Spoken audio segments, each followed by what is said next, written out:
ನಮಸ್ತೆ ಫ್ರೆಂಡ್ಸ್, ರಾಜ್ ಜಾಬ್ಸ್ಗೆ ಸ್ವಾಗತ. ಫ್ರೆಂಡ್ಸ್, ಗೌರಿ ಗಣೇಶ ಹಬ್ಬದ ಶುಭಾಶಯಗಳು.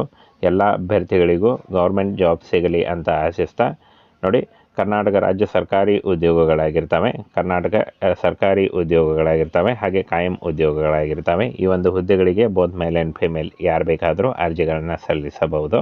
ಹಾಗೆ ಕರ್ನಾಟಕ ರಾಜ್ಯ ಸರ್ಕಾರಿ ಉದ್ಯೋಗಗಳು ಯಾರು ಬೇಕಾದರೂ ಅರ್ಜಿಗಳನ್ನು ಸಲ್ಲಿಸಬಹುದಾಗಿರುತ್ತೆ. ಪ್ರಮುಖ ದಿನಾಂಕಗಳನ್ನು ನೋಡೋದಾದರೆ 25 ಸೆಪ್ಟೆಂಬರ್ 2023ರಿಂದ ಅರ್ಜಿ ಸಲ್ಲಿಕೆ ಶುರುವಾದರೆ 5 ಅಕ್ಟೋಬರ್ 2023 ಅರ್ಜಿ ಸಲ್ಲಿಸಲಿಕ್ಕೆ ಕೊನೆಯ ದಿನಾಂಕ ಆಗಿರುತ್ತೆ. ಹಾಗೆ ಇನ್ನು ಅರ್ಜಿ ಶುಲ್ಕದ ವಿವರವನ್ನು ನೋಡೋದಾದರೆ ಪರಿಶಿಷ್ಟ ಜಾತಿ, ಪರಿಶಿಷ್ಟ ಪಂಗಡ, ಪ್ರವರ್ಗ 1 ಹಾಗೂ ಮಹಿಳಾ ಅಭ್ಯರ್ಥಿಗಳಿಗೆ 100 ರೂಪಾಯಿ ಇದ್ದರೆ, ಇಲ್ಲಿ ನೋಡಿ ಸಾಮಾನ್ಯ ವರ್ಗ 2A, 2B, 3A ಮತ್ತು 3B ಅಭ್ಯರ್ಥಿಗಳಿಗೆ 300 ರೂಪಾಯಿ ಇರುತ್ತೆ. ಇನ್ನು ಮಾಜಿ ಸೈನಿಕ ಅಭ್ಯರ್ಥಿಗಳಿಗೆ 50 ರೂಪಾಯಿ ಇರುತ್ತೆ. ಶುಲ್ಕ ಪಾವತಿಸುವ ವಿಧಾನ: ಅರ್ಜಿ ಶುಲ್ಕವನ್ನು DD ಮೂಲಕ ಅರ್ಜಿಯೊಂದಿಗೆ ಸಲ್ಲಿಸಬೇಕಾಗತ್ತೆ. DDಯನ್ನು ಯೋಜನಾ ನಿರ್ದೇಶಕರು, ಜಿಲ್ಲಾ ನಗರಾಭಿವೃದ್ಧಿ ಕೋಶ, ಜಿಲ್ಲಾಧಿಕಾರಿಗಳ ಕಾರ್ಯಾಲಯ ಗದಗ ಇವರ ಹೆಸರಿಗೆ ತೆಗೆಯಬೇಕಾಗತ್ತೆ. ಹಾಗೆ ಫ್ರೆಂಡ್ಸ್, ಈ ಒಂದು ಕಾಯಂ ಉದ್ಯೋಗಗಳಾಗಿರ್ತವೆ. ಜಿಲ್ಲಾಧಿಕಾರಿ ಅಂದರೆ DC ಆಫೀಸ್ ಉದ್ಯೋಗಗಳಾಗಿರ್ತವೆ. ಬೋತ್ ಮೇಲ್ ಆ್ಯಂಡ್ ಫಿಮೇಲ್ ಯಾರು ಬೇಕಾದರೂ ಅರ್ಜಿಗಳನ್ನು ಸಲ್ಲಿಸಬಹುದು. 8ನೇ ತರಗತಿ ಹಾಗೂ 10ನೇ ತರಗತಿ ಓದಿದಂಥ ಅಭ್ಯರ್ಥಿಗಳು ಕೂಡ ಅರ್ಜಿಗಳನ್ನು ಸಲ್ಲಿಸಬಹುದಾಗಿರುತ್ತೆ. ಇನ್ನು ಅರ್ಜಿ ನಮೂನೆ ಪಡೆಯುವ ಸ್ಥಳವನ್ನು ನೋಡೋದಾದರೆ ಜಿಲ್ಲಾ ನಗರಾಭಿವೃದ್ಧಿ ಕೋಶ, ಕೊಠಡಿ ಸಂಖ್ಯೆ 123, 1ನೇ ಮಹಡಿ, ಜಿಲ್ಲಾಧಿಕಾರಿಗಳ ಕಚೇರಿ ಗದಗ ಅಥವಾ ಸಂಬಂಧಿತ ನಗರ ಸ್ಥಳೀಯ ಸಂಸ್ಥೆಗಳಲ್ಲಿ ಪಡೆಯಬಹುದು ಅಂತ ಹೇಳಿದ್ದಾರೆ. ಅರ್ಜಿ ಸಲ್ಲಿಸುವ ವಿಧಾನ ನೋಡಿ: ಜಿಲ್ಲಾಧಿಕಾರಿಗಳ ಕಚೇರಿ, ಜಿಲ್ಲಾ ನಗರಾಭಿವೃದ್ಧಿ ಕೋಶ, ಗದಗ, ಕೊಠಡಿ ಸಂಖ್ಯೆ 123, 1ನೇ ಮಹಡಿ ಅಂತ ಕೊಟ್ಟಿದ್ದಾರೆ. ಹಾಗೆ ಅರ್ಜಿ ನಮೂನೆ ನೋಡಿ: ನೀವು ಅರ್ಜಿಯನ್ನು ಜಿಲ್ಲಾ ನಗರಾಭಿವೃದ್ಧಿ ಕೋಶ, ಕೊಠಡಿ 123, 1ನೇ ಮಹಡಿ, ಜಿಲ್ಲಾಧಿಕಾರಿಗಳ ಕಚೇರಿ ಗದಗ ಇಲ್ಲಿ ಪಡೆಯಬಹುದು ಅಥವಾ ಸಂಬಂಧಪಟ್ಟ ನಗರ ಸ್ಥಳೀಯ ಪುರಸಭೆಗಳಿಂದ ಕೂಡ ಪಡೆಯಬಹುದು ಅಂತ ಹೇಳಿದ್ದಾರೆ.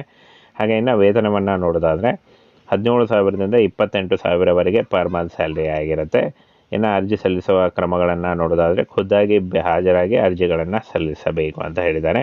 ಇನ್ನು ಫ್ರೆಂಡ್ಸ್, ಅಭ್ಯರ್ಥಿಯು ಎಲ್ಲವನ್ನು ಅಂದರೆ ನೀವು ರೈಟಿಂಗ್ನಲ್ಲಿ ಒಂದು ರೆಸ್ಯೂಮನ್ನು ಬರೆದು ಕೊಡಬೇಕಾಗತ್ತೆ ಅಂತ ಹೇಳಿದ್ದಾರೆ. ಅದರಲ್ಲಿ ನಿಮ್ಮ ಹೆಸರು, ವಿದ್ಯಾರ್ಹತೆ, ಇಮೇಲ್ ಮತ್ತು ಫೋನ್ ನಂಬರ್, ಈ ವಿಳಾಸ ಇತ್ಯಾದಿ ಕರೆಕ್ಟಾಗಿ ಬರಿಬೇಕು. ಹಾಗೆ ಅರ್ಜಿಯನ್ನು ಅಗತ್ಯ ದಾಖಲಾತಿಗಳೊಂದಿಗೆ ಖುದ್ದಾಗಿ ಹಾಜರಾಗಿ ಕಚೇರಿಗೆ ಸಲ್ಲಿಸಬೇಕು ಅಂತ ಹೇಳಿದ್ದಾರೆ. ಇನ್ನು ಕನಿಷ್ಠ ವಿದ್ಯಾರ್ಹತೆಯನ್ನು ನೋಡೋದಾದರೆ ಯಾವುದೇ ವಿದ್ಯಾರ್ಹತೆ ಇಲ್ಲದೇ ಇದ್ದರೂ ನೀವು ಅರ್ಜಿಗಳನ್ನು ಸಲ್ಲಿಸಬಹುದು. ಕನ್ನಡ ಮಾತನಾಡಲು ಗೊತ್ತಿದ್ದರೆ ನೀವು ಅರ್ಜಿಗಳನ್ನು ಸಲ್ಲಿಸಬಹುದು.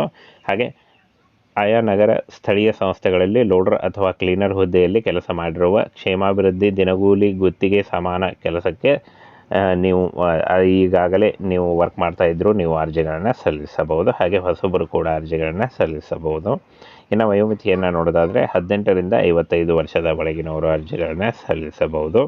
ಹಾಗೆ ಇನ್ನು ಖಾಲಿ ಇರುವ ಹುದ್ದೆಗಳ ಸಂಖ್ಯೆಯನ್ನು ನೋಡೋದಾದರೆ ಒಟ್ಟು 58 ಹುದ್ದೆಗಳಿಗೆ ಅರ್ಜಿಯನ್ನು ಆಹ್ವಾನಿಸಲಾಗಿದೆ. ಲೋಡರ್ 47 ಹುದ್ದೆಗಳಿದ್ದರೆ, ಕ್ಲೀನರ್ 11 ಹುದ್ದೆಗಳಿದ್ದಾವೆ.